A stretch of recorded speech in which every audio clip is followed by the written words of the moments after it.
नमस्कार, जनता टीवी देख रहे हैं आप। मैं आपके साथ दीक्षा शर्मा। बुलेटिन की शुरुआत करेंगे बड़ी खबर और बड़ी जानकारी के साथ। इस वक्त की बड़ी खबर, बड़ी जानकारी पेरिस ओलंपिक से जुड़ी। पेरिस ओलंपिक में भारत को 5वां मेडल मिला है। जी हां, इस वक्त की बड़ी खबर, जैवलिन थ्रो में नीरज चोपड़ा ने सिल्वर मेडल अपने नाम किया है।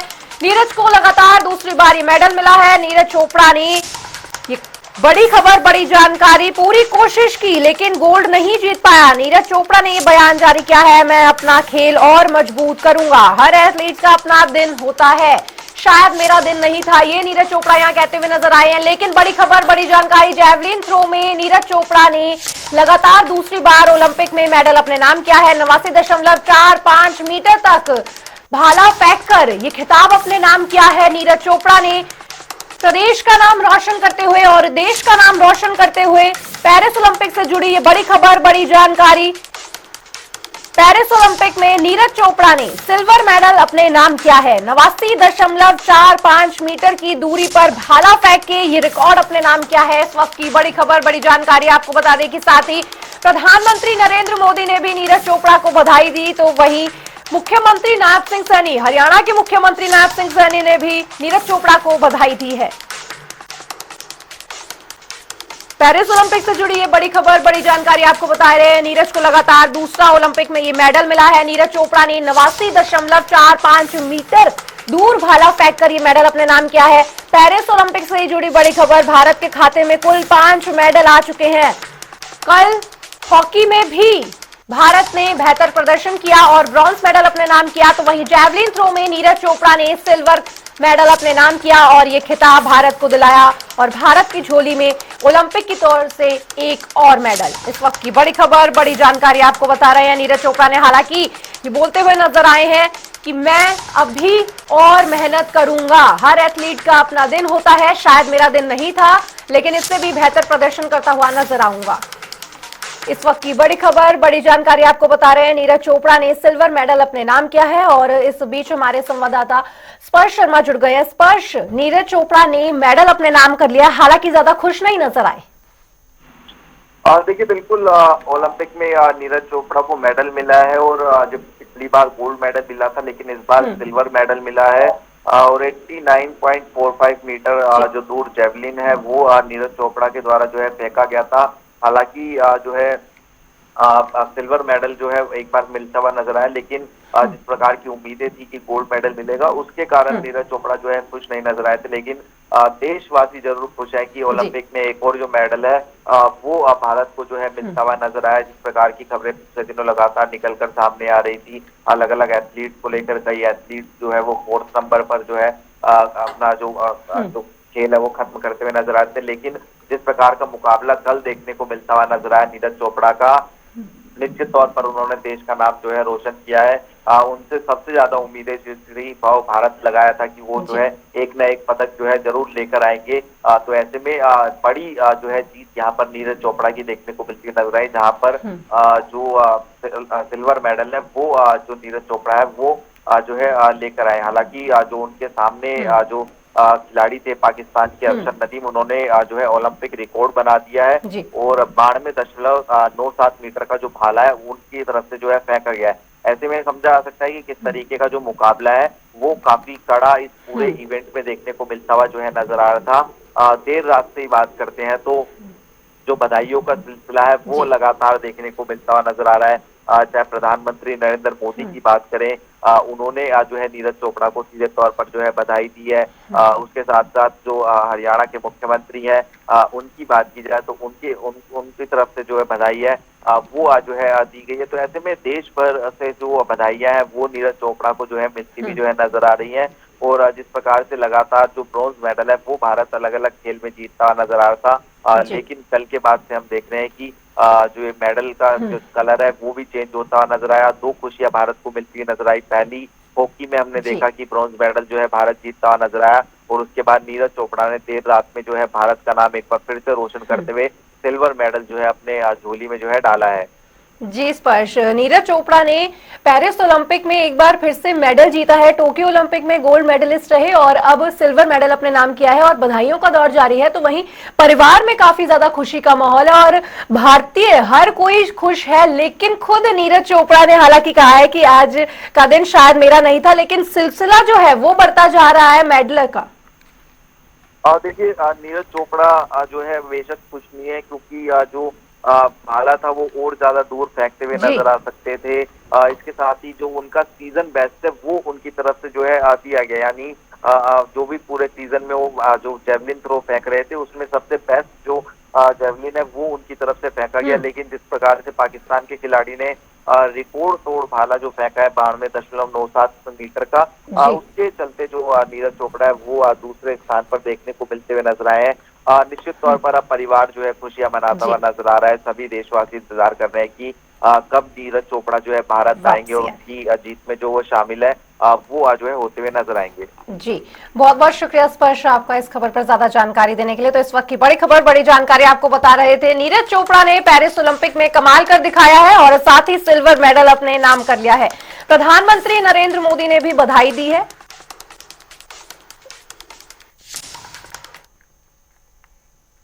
चलिए रुक कर लेते हैं अगली बड़ी खबर, अगली बड़ी जानकारी का। इस वक्त की अगली बड़ी खबर, बड़ी जानकारी आपको बता रहे हैं, प्रधानमंत्री मोदी ने नीरज चोपड़ा को बधाई दी है और कहते हुए नजर आए हैं कि जिस तरह से आपने बेहतर प्रदर्शन किया उस पर सभी को नाज है। नीरज ने फिर देश का नाम रोशन किया है। प्रधानमंत्री के ये शब्द नीरज चोपड़ा के लिए। नीरज चोपड़ा एक उभरते हुए खिलाड़ी है, पूरे देश को नीरज चोपड़ा पर गर्व है। इस वक्त की बड़ी खबर, बड़ी जानकारी आपको बता रहे हैं, प्रधानमंत्री नरेंद्र मोदी ने नीरज चोपड़ा को बधाई दी है और जिस तरह से हौसला अफजाई करते हुए नजर आए हैं प्रधानमंत्री नरेंद्र मोदी, वो खास करके सोशल मीडिया प्लेटफॉर्म एक्स पर दिखता हुआ नजर आता है। चलिए बढ़ेंगे आगे और रुक करेंगे अगली बड़ी खबर, अगली बड़ी जानकारी का। पेरिस ओलंपिक से जुड़ी बड़ी खबर, विनेश फोगाट की अपील पर आज फैसला आना है। जी हां, विनेश के मेडल पर आज फैसला आएगा। स्पोर्ट्स कोर्ट CAS आज करीब 1:30 बजे ये फैसला सुना सकता है। अभी भी विनेश फोगाट को सिल्वर मेडल मिलने की उम्मीद है। इस वक्त की बड़ी खबर, बड़ी जानकारी आपको बता रहे हैं पेरिस ओलंपिक से जुड़ी, और साथ ही विनेश फोगाट जिनको केवल 100 ग्राम के चलते अयोग्य घोषित कर दिया गया, आज उस पर सुनवाई होगी CAS कोर्ट में, और जिसके बाद हो सकता है कि भारत की झोली में, और विनेश फोगाट जो इतनी मेहनत के बाद यहां पहुंची, लगातार सबको हराते हुए पहुंची, वो एक बार फिर से मेडल के लिए दावेदारी पेश की है और सिल्वर मेडल उनकी झोली में आ सकता है। करीब 1:30 बजे CAS कोर्ट ये फैसला सुना सकता है। इस वक्त की बड़ी खबर, बड़ी जानकारी। चलिए बढ़ेंगे आगे और रुक करेंगे खबरों का, जहां वक्फ बोर्ड संशोधन बिल पर CM धामी का बयान सामने आया है। उन्होंने कहा है कि एक्ट बड़ा कदम है। इसके साथ ही उन्होंने विपक्ष पर निशाना साधते हुए कहा कि विपक्ष का काम सिर्फ विरोध करना है। वक्फ बोर्ड में बहुत सारे मामले ऐसे आए थे कि बहुत सारी संपत्तियां उसमें हड़पी जा रही हैं, बहुत सारे मामले इस प्रकार के विवादित आए थे, और संसद में वे बिल आने से, जब भी ये बिल पारित होगा तो निश्चित रूप से जो इस प्रकार की शिकायतें हैं, इस प्रकार की अनियमितताएं हैं, उन पर रोक लगेगी और ये ठीक प्रकार से जो व्यवस्था है व्यवस्थित होकर वक्फ बोर्ड चलेंगे। देखिए, विपक्ष का चूंकि विरोध के लिए केवल विरोध करना है उनका एकमात्र ध्येय रह गया है। जो भी सरकार अच्छा काम करती है उसमें वो लोग आगे बढ़ चढ़कर विरोध करते हैं। इसको देश की जनता भली भांति देखती है कि कोई काम देश के हित में लाया जाता है, व्यवस्था को सुधारने के लिए लाया जाता है, तो उसमें भी विपक्ष हमेशा विरोध करता है। तो साथ ही मुख्यमंत्री पुष्कर सिंह धामी ने जल संसाधन विभाग की समीक्षा बैठक की, जिसमें कैबिनेट मंत्री सतपाल महाराज, मुख्य सचिव राधा रतूड़ी सहित सरकार के कई आला अधिकारी भी मौजूद रहे। बैठक के बाद CM धामी ने कहा कि बैठक में कई विषयों पर बातचीत की गई है। जल संसाधन विभाग की ये समीक्षा बैठक जो मुख्यमंत्री धामी करते हुए नजर आए। स्रोत हैं, नाले, धारे और छोटे गाढ़ गधेरे जो जगह जगह पर आज सूख रहे हैं, उन सभी को फिर से दोबारा से पुनर्जीवन करें, उनको दोबारा से रिचार्ज करें। और जो हमारे ग्रामीण क्षेत्र हैं और वाइब्रेंट विलेज हैं, उन सभी गांवों को जो है जलागम विभाग अपनी योजना में लेकर उन गांवों के विकास के लिए भी विशेष रूप से ध्यान देगा। टारगेट बेस्ड समयबद्ध कुछ कार्यक्रम बनेंगे, जिसमें 2 नदियां जो सूख चुकी हैं उनको फिर से पुनर्जीवित करने पर काम होगा। ऐसे बहुत सारे स्रोत जो सूख गए हैं उन सभी को पुनर्जीवन के लिए भी काम होगा। और वाटर सेट और तमाम प्रकार की जो योजनाएं आज राज्य के अंदर चल रही हैं उनको और प्रभावी तरीके से धरातल पर उतारा जाएगा। जहां देहरादून में डीजीपी अभिनव कुमार ने राज्यपाल गुरमीत सिंह से मुलाकात की। इस दौरान राज्यपाल ने डीजीपी अभिनव कुमार से कानून व्यवस्था पर विस्तृत जानकारी ली। साथ ही कांवड़ यात्रा के सफलतापूर्वक संचालन के लिए भी बधाई देते हुए नजर आए। तो वहीं वीरांगना तीलू रौतेली के जन्म दिवस पर महिला सशक्तिकरण एवं बाल विकास विभाग की ओर से कार्यक्रम का आयोजन किया गया, जिसमें प्रदेश की 45 महिलाओं को सम्मानित किया गया। इस मौके पर सभी 13 जिलों से एक महिलाओं को राज्य तीलू रौतेली पुरस्कार, जबकि 32 महिलाओं को आंगनबाड़ी पुरस्कार से नवाजा गया। 8 अगस्त को बहुत ही विशेष दिन होता है। इसी दिन एक वीरांगना का जन्म भी हुआ है और उस वीरांगना का नाम तीलू रौतेली है। उन्हीं के जन्म दिवस पर हम लोग ये 8 अगस्त को तीलू रौतेली सम्मान पुरस्कार हम लोग देते हैं। विशेषतः यह सम्मान उन महिलाओं को मिलता है जिन्होंने अपने अपने कार्यक्षेत्र में बेहतरीन काम किया होता है। पहाड़ की महिलाओं को या मैदान की महिलाओं को जिन जिन चुनौतियों का सामना करना पड़ता है, उन चुनौतियों से पार पाते हुए किस प्रकार से वे समाज के लिए पथ प्रदर्शक बनी है, किस प्रकार से समाज के लिए प्रेरणा बनी है, उन महिलाओं को चिन्हित करते हुए 13 जनपदों से 13 महिलाओं को आज तीलू रौतेली पुरस्कार दिया गया है। निश्चित रूप से चाहे वो खेल के क्षेत्र में हो, साहसिक क्षेत्र में हो, चाहे वो कला के क्षेत्र में हो, चाहे वो संगीत के क्षेत्र में हो, और कहते हुए चाहे वो संस्कृति के। मेरा नाम प्रीति गोस्वामी है, मैं जिले अल्मोड़ा से हूँ और मैं एडवोकेट हूँ हाईकोर्ट नैनीताल में, और मैं पैरा एथलीट हूँ। तो मैं पैरा स्विमर हूँ, मोटर स्पोर्ट्स में हूँ और वर्तमान में व्हीलचेयर बास्केटबॉल टीम की कप्तान हूँ। तो मुझे मेरे स्पोर्ट्स के कंट्रीब्यूशन के लिए आज ये अवार्ड मिला है और मैं बहुत ही खुश हूँ इससे।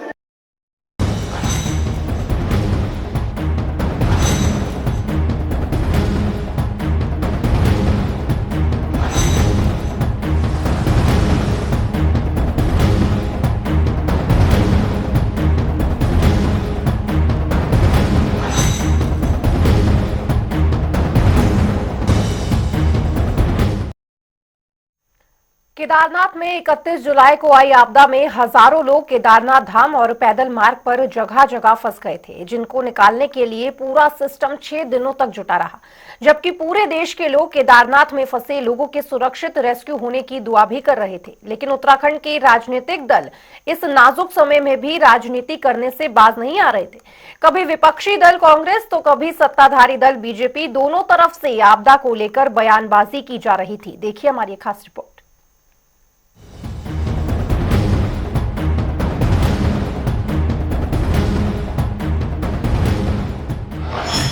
आपदाग्रस्त केदारनाथ बना सियासी अखाड़ा।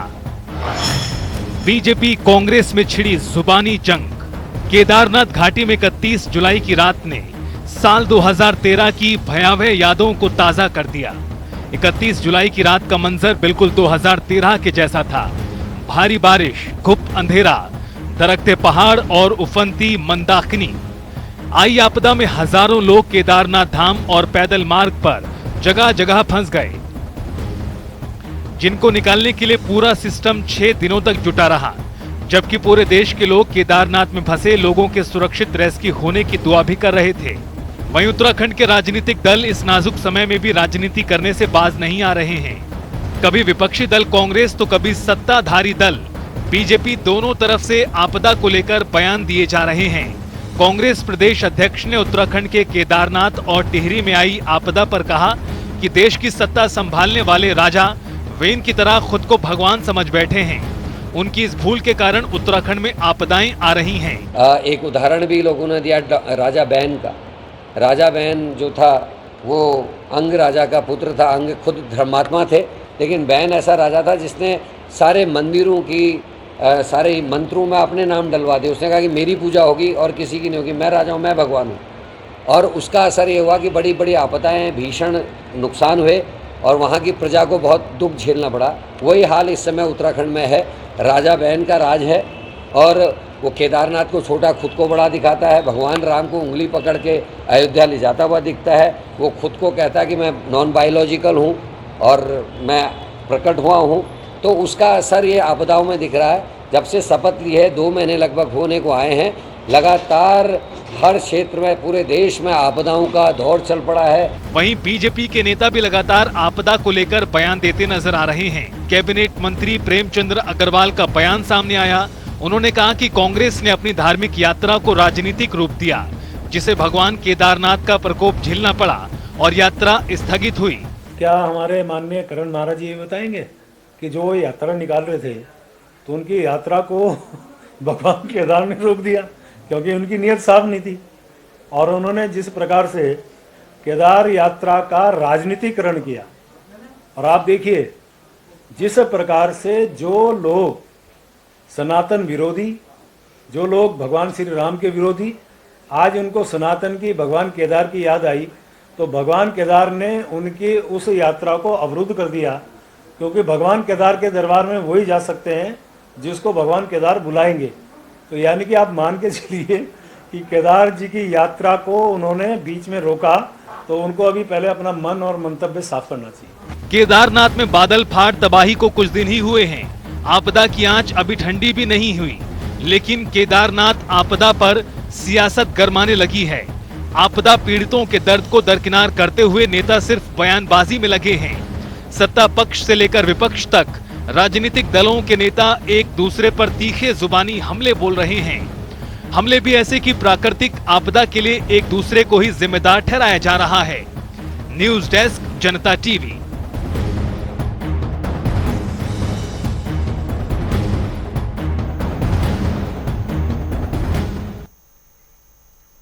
साथ ही तमाम राहत और बचाव कार्य के जरिए केदारनाथ धाम के लिए एक बार फिर से हेली सेवा सुचारू कर दी गई है। राज्य सरकार हेली सेवा के जरिए केदारनाथ धाम जाने वाले यात्रियों को टिकट में 25% की भी छूट दी रही है। इसके अलावा केदारनाथ धाम के पैदल मार्ग को दुरुस्त करने के लिए युद्ध स्तर पर काम भी किया जा रहा है। वहीं सचिव आपदा का कहना है कि केदारनाथ यात्रा मार्ग पर रेस्क्यू ऑपरेशन पूरा हो चुका है। एसडीआरएफ, एनडीआरएफ और सेना ने रेस्क्यू ऑपरेशन पूरा कर लिया है। जितने लोगों के बारे में जिसने जहाँ जहाँ बताया, हमारी 100 लोगों की टीम, स्निफर डॉग सहित 100 लोगों की टीम लगातार 3 से 4 दिन लगातार सर्वे किया। जहाँ जहाँ बताया लोगों ने वहाँ किया है। केवल एक डेड बॉडी हमको मिली है, तो कुल अब तक 3 डेड बॉडी मिल गई हैं यात्रा रूट पर, गौरीकुंड से लेकर वहाँ तक के लिए। तो हम अभी भी हम लोग लगातार कह रहे हैं कि अगर कहीं कोई मिसिंग है तो बताओ। तो जहाँ जहाँ लोग बताए हैं वहाँ देखा गया है, कोई बॉडी नहीं मिली। और जो टेलीफोन आए हैं लोगों के कि हमारे घर के लोग मिसिंग हैं, उसका कारण ये रहा कि उस दिन जब आपदा आई, 2 दिन तक गौरीकुंड पे केदारनाथ जी में यात्रा में थोड़ा व्यवधान जब हुआ, टेलीफोन वहाँ कनेक्शन भी ठप पड़ गए थे, तो उस चक्कर में लोगों का संपर्क नहीं हो गया। इससे पैनिक की स्थिति हुई और लोगों ने कहा कि गायब हो गए या नहीं मिल रहे हैं, ट्रेस नहीं हो रहे हैं। एक एक टेलीफोन जो कंप्लेंट आई थी सबको टेलीफोन किया गया, अधिकांश लोगों से संपर्क हो गया है। अब गायब होने वाली जैसी कोई बात नहीं है। हम अभी भी कहते हैं कि अगर किसी के परिवार के सदस्य नहीं मिल रहे हैं तो बताओ, उसका लोकेशन हम देखेंगे। मोबाइल लोकेशन अगर हमारे यहाँ थी तो उसको हम ट्रेस करेंगे, जहाँ लास्ट लोकेशन थी वहाँ पे खोजने की कोशिश कर रहे हैं। हमारी खुद जारी है। तो वहीं उत्तराखंड में विधानसभा चुनाव का मानसून सत्र 21 अगस्त से शुरू होने जा रहा है, लेकिन मानसून सत्र के इस 3 दिवसीय सत्र की अवधि को लेकर विपक्ष ने सरकार पर आरोप लगाया है कि सरकार विपक्ष के सवालों से बचना चाहती है, इसलिए सत्र को मात्र 3 दिन का रखा गया है। जिसके जवाब में विधानसभा अध्यक्ष ऋतु खंडूरी भूषण ने कहा कि क्योंकि सत्र करदाता के पैसे से चलता है, अगर बिजनेस होता तो सत्र की अवधि बढ़ाई जाती है, लेकिन अगर बिजनेस नहीं होता है तो सत्र की अवधि बढ़ाना जनता के साथ एक खिलवाड़ होगा। मैं आपसे 2 चीज़ें कहना चाहूँगी। हर मुद्दों को, हर चीज़ को पॉलिटिकल रूप में ना देखा जाए। सत्र लंबा होना चाहिए, छोटा होना चाहिए, ये निर्णय बिजनेस पर होता है। अगर बिजनेस है तो सत्र लंबा होगा। आप भी जानते हैं और हमारी सब जो जनता है वो भी जानती है कि जब सत्र चलता है तो टैक्स पेयर के पैसे से चलता है, उसमें पैसे लगते हैं, ऐसे ही नहीं चलता है सत्र। और टैक्स पेयर का पैसा लगाया जाए, क्योंकि हम चाहते हैं कि ये 8 दिन चले। बिजनेस अगर होगा तो 8 दिन क्या 8 महीने चले, लेकिन द प्रॉब्लम इज कि बिजनेस होना चाहिए। बिजनेस अगर नहीं है और मैं कहूं कि नहीं सत्र चलता रहे तो ये जनता के साथ खिलवाड़ होगा। चलिए फिलहाल वक्त एक ब्रेक का, लेकिन ब्रेक के उस पार खबरों का सिलसिला जनता टीवी पर लगातार जारी है। नमस्कार।